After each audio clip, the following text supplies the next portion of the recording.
Hi guys, hope you're all well and enjoying the videos that I've been doing recently. I had a question from Ian Hollis, one of our members, referenced the bump and run.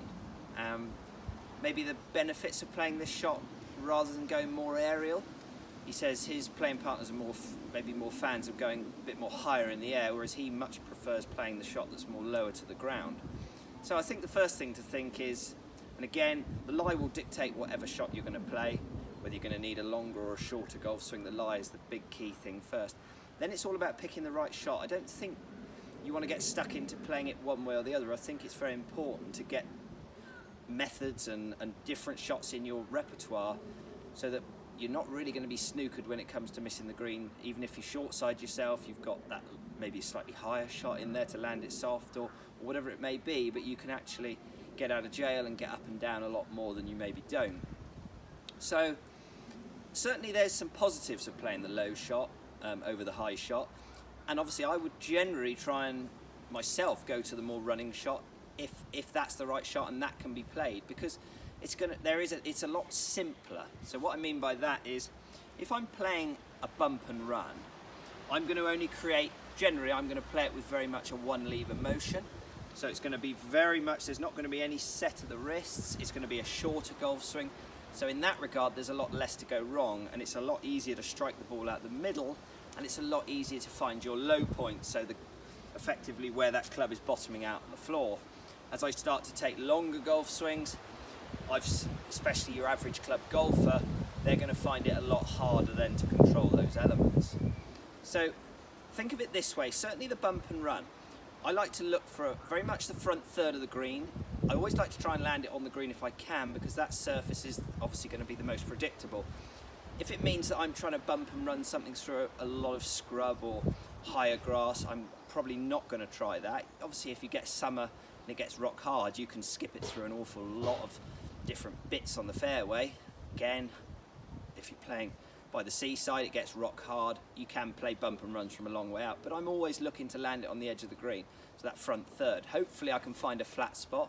If I can't find a flat spot, I might look for a depression, because that way if I don't quite land it far enough, it will hit the downslope and help it on, or if I do land it a little bit too far, it will hit into the upslope of that depression, and then that will kill it a little bit and let it roll out.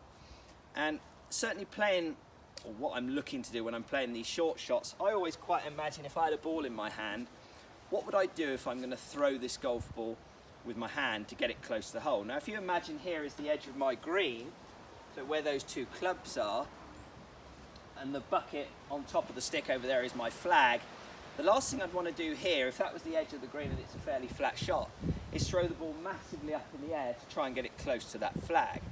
I'm going to just chip it onto the edge of the green and just let it run to the hole, which a lot of people would more than likely do. Hopefully they'd understand that from a decent lie, that's all you need to do. So again, that shorter swing is going to make life an awful lot easier. I can just stand here and make a short swing, chip it on the edge and let it run to the hole.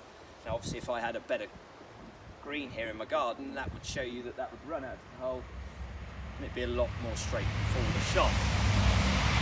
Excuse the train going by.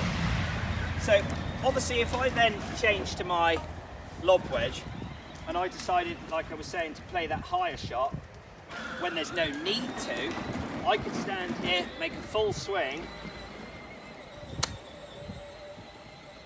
and there's so much that could go wrong with that golf shot, I can't tell you.